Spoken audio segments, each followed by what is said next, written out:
आज GST council की meeting हुई और जीएसटी काउंसिल की मीटिंग में ये बात पुरजोर से उठी कि बहुत ही एक्स्ट्रा ऑर्डिनरी सिचुएशन है देश में, इकोनॉमी के पॉइंट ऑफ व्यू से भी और रेवेन्यू के पॉइंट ऑफ व्यू से भी, दोनों के लिए बड़ा चैलेंज है। इन दोनों मुद्दों पे चर्चा हुई। इसमें जो मूल रूप से दो सवाल उठे, एक तो ये कि जीएसटी के तहत 5 साल तक कंपनसेशन देना केंद्र सरकार की जिम्मेदारी है या नहीं, और दूसरा ये कि कंपनसेशन अगर देना है तो कंपनसेशन के लिए लोन कौन लेगा। जीएसटी में जो लॉस हो रहे हैं उसको कंपनसेट करने के लिए लोन कौन लेगा, केंद्र सरकार लोन लेगी या राज्य सरकारें अलग अलग अपने अपने तरीके से लोन लें, अपने यहाँ लोन लें। इन दोनों सवालों की तह में जाने के लिए जीएसटी के ओरिजिन को समझना पड़ेगा।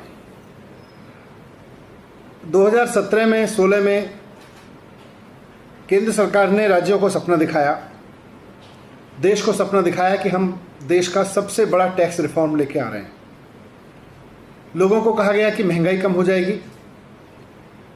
कितनी महंगाई कम हुई है हम सब जानते हैं। राज्यों को कहा गया कि जीएसटी आएगा तो राज्यों के रेवेन्यू बढ़ेंगे, प्रोग्रेस होगी,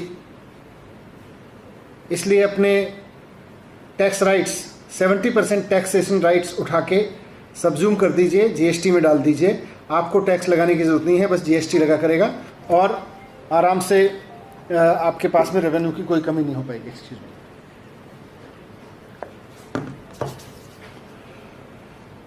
राज्यों ने डर जताया कि साहब अगर हम अपने टैक्सेशन राइट्स ख़त्म कर देंगे तो अलग अलग परिस्थितियों में हम जो टैक्स लगाते हैं, कम करते हैं, ज़्यादा करते हैं, वो सारे राइट्स खत्म हो जाएंगे और राज्यों का रेवेन्यू का घाटा हो जाएगा।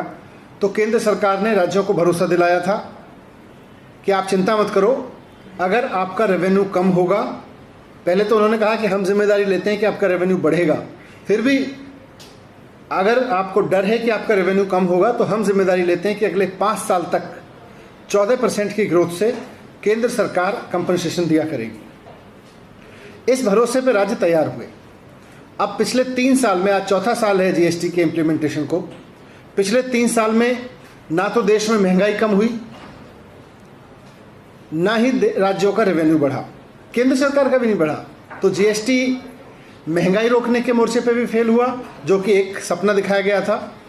राज्यों को कहा गया था और ये कहा गया था राज्यों के रेवेन्यू बढ़ेंगे तो सरकारें और डेवलपमेंट के काम कर पाएंगी, ना राज्य का ना केंद्र सरकार का रेवेन्यू बढ़ा।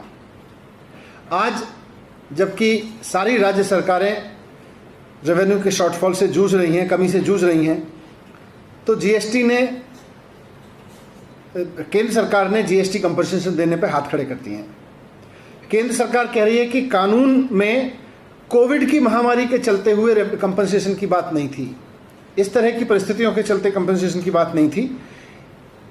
और केंद्र सरकार का कहना है कि हमने एएसजी से पूछा है, उसकी राय के आधार पर हम कह रहे हैं कि कानूनन हमारी, कानून में ये शब्द नहीं लिखा हुआ है कि हर हालत में देना है।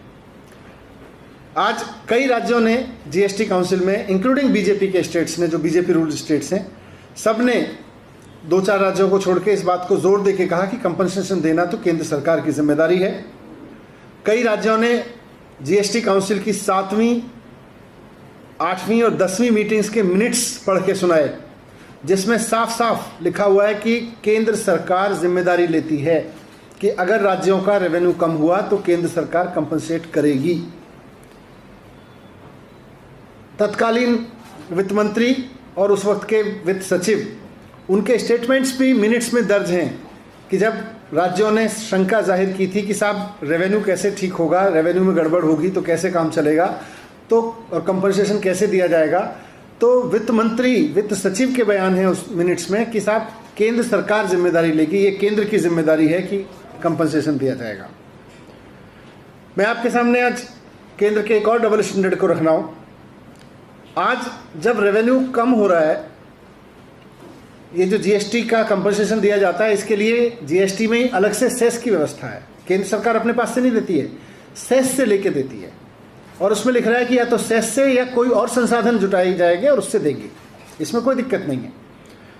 आज जब सेस कम पड़ रहा है तो केंद्र सरकार एजी से पूछ रही है, एएसजी से पूछ रही है कि क्या करना है, हम दे सकते हैं कि नहीं दे सकते। केंद्र सरकार कह रही है हमारी जिम्मेदारी है कि नहीं है। मैं आपके सामने एक डबल स्टैंडर्ड रखता हूं केंद्र का। 2017-18 और 18-19 में पहले 2 साल में कंपनसेशन देने के लिए पैसा ज़्यादा इकट्ठा हुआ, सेस ज़्यादा इकट्ठा हुआ और कम कंपनसेशन की कम ज़रूरत पड़ी। इससे केंद्र सरकार के पास में 47,000 करोड़ रुपया ऐसा ज़्यादा इकट्ठा हुआ जो कंपनसेशन में दिया जाना था, लेकिन उतने कंपनसेशन की ज़रूरत नहीं पड़ रही थी। तो 47,000 करोड़ रुपया केंद्र सरकार के पास में एक्स्ट्रा इकट्ठा हो गया कंपनसेशन देने के लिए और राज्यों को देने की ज़रूरत नहीं पड़ी। केंद्र सरकार ने उठा के वो पैसा अपने फंड में, जो भारत सरकार का फंड होता है, उसमें डाल दिया। तो जब आपके पास ज़्यादा पैसा आया सेस में कंपनसेशन देने के लिए, तो आपने अपने फंड में डाल दिया, भारत सरकार के फंड में डाल दिया।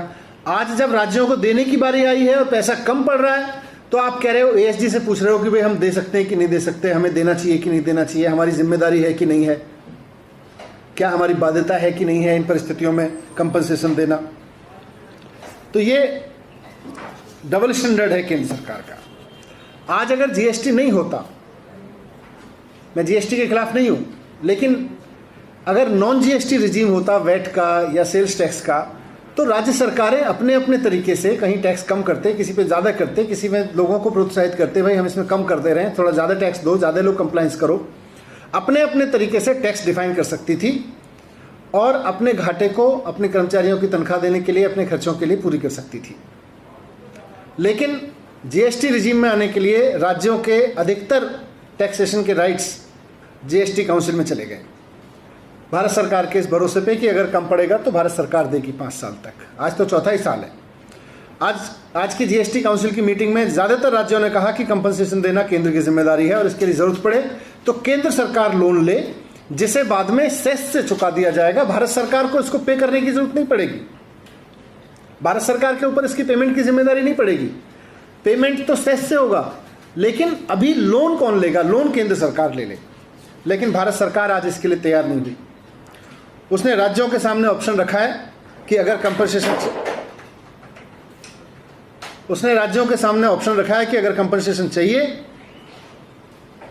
तो राज्य सरकारें आरबीआई से लोन ले लें, हम आरबीआई से लोन दिलवा देंगे आपको। यह प्रपोजल बेहद अजीब है, क्योंकि एक तरफ तो केंद्र सरकार अपनी जिम्मेदारी से भाग रही है, संविधान में लिखा गया है, देश कानून में लिखा गया है और मिनट्स में है, देश को भरोसा दिलाया गया था, राज्यों को भरोसा दिलाया गया था, उस जिम्मेदारी से भाग रही है। और दूसरा, दिल्ली के लिए ये और खतरनाक है, क्योंकि दिल्ली सरकार लोन ले नहीं सकती, दिल्ली सरकार के पास में लोन लेने का अधिकार नहीं है। दिल्ली में जो हाइब्रिड व्यवस्था लागू है उसके तहत दिल्ली सरकार लोन नहीं ले सकती, क्योंकि लोन लेने के लिए लोन लेने के अधिकार चाहिए। वो जो पूर्ण राज्य हैं उनके पास में है, दिल्ली सरकार के पास में लोन लेने का अधिकार नहीं है। आज दिल्ली का टैक्स कलेक्शन रेवेन्यू 57% नीचे है। दिल्ली सरकार 57% अपने लक्ष्य से नीचे चल रही है। ऐसे में इस लक्ष्य को पूरा करने की जिम्मेदारी, क्योंकि दिल्ली सरकार के भी टैक्स के राइट्स जीएसटी में डाले गए उठा के, तो केंद्र सरकार की बनती है। या तो केंद्र सरकार कंपनसेशन दे या फिर लोन लेकर दे। केंद्र, क्योंकि दिल्ली सरकार लोन नहीं ले सकती है, तो केंद्र सरकार लोन लेके दिल्ली सरकार को दे। हमें भी अपने कर्मचारियों की तनख्वाह देनी है, हमको डॉक्टर्स की तनख्वाह देनी है, हमको टीचर्स की तनख्वाह देनी है, इंजीनियर्स की तनख्वाह देनी है, हमें डीटीसी कर्मचारियों की तनख्वाह देनी है, हमें एमसीडी की तनख्वाहें देनी है, एमसीडी में जो उनके फंड्स हैं वो देने हैं।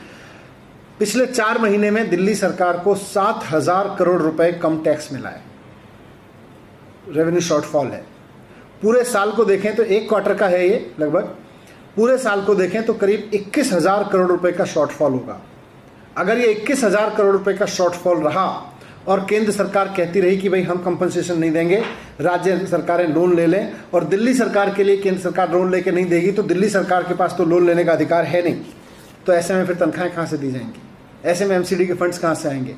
ऐसे में टीचर्स की तनख्वाहें, ड्राइवर्स की तनख्वाहें, डीटीसी के लोगों की तनख्वाहें, डॉक्टर्स की तनख्वाहें कहाँ से आएंगी? तो पहले तो जीएसटी के नाम पे अधिकार छीन लिए, अधिकार ले लिए और भरोसा दिया कि हम चिंता मत करो, हम कंपनसेट कर देंगे, और अब कह रहे हैं कि आप आरबीआई से लोन ले लो, हम आपको आरबीआई से लोन दिलवा देंगे राज्यों को। ये धोखा है राज्यों के साथ में। इतिहास का इतिहास में, भारत के इतिहास में केंद्र सरकार का राज्यों के साथ अब तक का ये सबसे बड़ा धोखा होगा फेडरलिज्म के नाम पर। जीएसटी लाने के पीछे जो मूल मकसद था वो, जैसा मैंने कहा, वही था कि जनता को कहा गया महंगाई कम होगी, वहाँ फेल हो गए। राज्यों को कहा गया रेवेन्यू में फ़ायदा होगा, वहाँ पे फेल हो गए। और ये फेल इसलिए नहीं हो गए क्योंकि जीएसटी बुरा आइडिया है। जीएसटी अच्छा आइडिया है, लेकिन जीएसटी को इम्प्लीमेंट करने में केंद्र सरकार फेल हो गई। आज तक जीएसटी में जो लूपहोल हैं, आज चौथे साल में भी वो लूपहोल्स, वो कमियां ठीक नहीं की गई जो जीएसटी के इम्प्लीमेंटेशन में ठीक हो जानी चाहिए थी। वैट रिजीम में, सेल्स टैक्स रिजीम में, टैक्सेशन, टैक्स आर्बिट्राज जो चलता था, जो टैक्स में चोरियां होती थीं, वो सारी चीज़ें आज भी वैसी ही चल रही हैं। केंद्र सरकार जीएसटी को ठीक से इम्प्लीमेंट करने में पूरी तरह फेल हो गई है। अगर केंद्र सरकार ने जीएसटी को ठीक से इम्प्लीमेंट किया होता तो आज ये हालत नहीं होते। राज्यों को भीख नहीं मांगनी पड़ती और केंद्र सरकार को ये नहीं कहना पड़ता कि आप राज्यों आरबीआई से लोन ले लीजिए। जीएसटीएन का जो रिटर्न स्ट्रक्चर है, रिटर्न सिस्टम है, वो चौथे साल में शुरू नहीं हुआ। आईटीसी मैचिंग आज तक शुरू नहीं हुई। तो केंद्र सरकार जीएसटी को ठीक से लागू करने में फेल हो गई और अब अपनी जिम्मेदारी से भाग रही है। और दिल्ली के संदर्भ में तो विशेष रूप से दिल्ली के साथ में दोगलापन कर रही है, क्योंकि एक तरफ दिल्ली के पास में अधिकार नहीं है कि दिल्ली सरकार लोन ले ले, ऊपर से अपनी जिम्मेदारी से भाग के राज्यों को कह रही है कि राज्य सरकारें लोन ले लें।